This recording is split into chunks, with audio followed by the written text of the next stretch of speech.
بسم الله الرحمن الرحيم. هذه هي أوراق الأوكاليبتوس، وتكلمنا عن شجرة الأوكاليبتوس في مقاطع سابقة.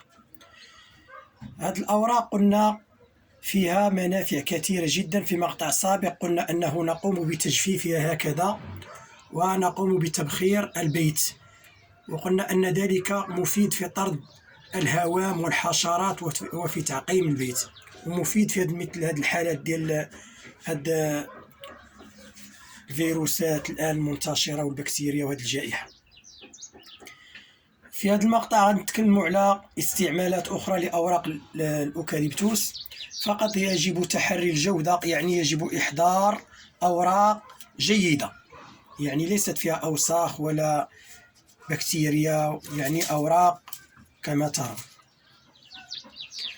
هذه أوراق الأوكاليبتوس تعالج العديد من مشاكل الجهاز التنفسي، وأبرزها مشكلة الربو. وهذه الأوراق أيضا تخفف السعال الحاد المزمن، بالإضافة إلى معالجة انسداد المجاري التنفسية وطرد البلغم.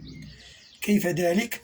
نأخذ هذه الأوراق ونضعها في ماء مغلي على نار جد منخفضة. بعد ذلك يبدأ البخار يتصاعد. نأخذ الإناء ونضع فوطة على الرأس، ويبدأ المريض في استنشاق البخار المتصاعد، ويحرك بواحد الملعقة حتى يتصاعد البخار أكثر، ويعمل على استنشاق واستنثار هذا البخار. فهذا مفيد جدا لتهدئة الجيوب الأنفية. أيضا عندما نفرغ يمكن أن نشرب كأسا من مغلي هذه الأوراق محلى بالعسل. هذه أوراق الأوكاليبتوس، وتكلمنا على شجرة الأوكاليبتوس وقلنا أن موطنها الأصلي هو أستراليا، وأن هناك أكثر من 500 نوع. انظروا، وكاين واحد النوع للرائحة ديالو يعني نفاذة. المهم أوراق تكون صالحة، لأن بعض الأشجار تكون في الشوارع يعني مريضة، أوراق ديالها فيها ميكروبات وفيها بكتيريا وفيها يعني حشرات وما شابه.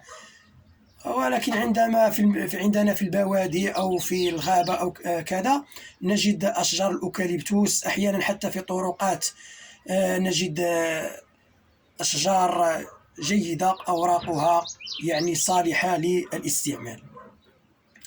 هنا لدي أوراق وضعتها كي تجف، ثم بعد ذلك تستعمل لتبخير البيت، فإن هذا الدخان المتصاعد طارد للهوام وطارد للحشرات ومعقم للبيت، ومفيد في هذه المرحلة ديال ما يسمونه بهذه الجائحة.